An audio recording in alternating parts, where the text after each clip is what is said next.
देश में या फिर देश के विभिन्न राज्यों में, शहर में या कस्बा में महिला सुरक्षा से जुड़ा हुआ जो मामला है वो निश्चित तौर पे लोगों को ध्यान खींचता है। और निसंदेह सभी लोग चाहते हैं कि देश, शहर, कस्बा, मोहल्ले के अंदर महिलाएं सुरक्षित रहें और उनके खिलाफ जो खास करके जो यौन अपराध होते हैं उस पर लगाम लगाया जाए।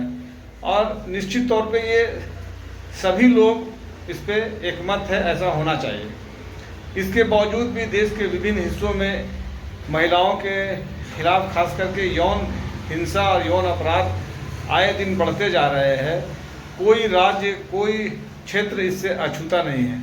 तो कहीं ना कहीं शासन प्रशासन के साथ साथ एक नैतिकता का जो अभाव है हमारे अंदर और देश के अंदर, वो भी इसके जिम्मेदार है। या ऐसा कह सकते हैं कि जो राजनीतिक दल है और सामाजिक दल है वो लोगों के अंदर इस तरीक़ा की बातों को और नैतिकता को बढ़ा नहीं पा रहे। इसी क्रम में, क्योंकि मैं रांची का रहने वाला हूँ, रांची में भी एक मामला आया है जिसमें कि एक काफ़ी सम्भ्रात और पढ़ी लिखी महिला है जो संभवतः मेडिकल का पढ़ाई कर रही है, हायर कोर्स। तो एक सहेली के, उसी के कॉमन फ्रेंड के द्वारा उसको बर्थडे पार्टी में बुला करके 3 लड़कों ने उसके साथ दुष्कर्म किया। इसकी पुलिस ने त्वरित कार्रवाई करते हुए इस पर कार्रवाई किया और 3 लोगों को गिरफ्तार किया। एक व्यक्ति उसमें अभी भगोड़ा है, भागा हुआ है।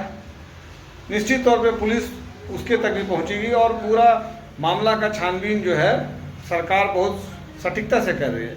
लेकिन महत्वपूर्ण बात यह है कि इसी मामले को लेकर के रांची और झारखंड के अंदर कुछ राजनीतिक दल, कुछ सामाजिक व्यक्ति, कुछ राजनीतिक नेता इसको धर्म से जोड़ दे रहे हैं।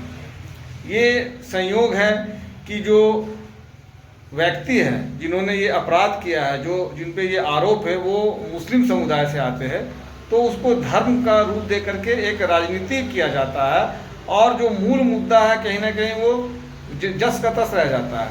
उस पर कोई विचार नहीं होकर के फोकस चला जाता है लव जिहाद, तो रेप जिहाद, तो ये जिहाद, तो वो जिहाद, फलाना ढिमकान, इस तरीक़ा की बातें जो है करने लगती है।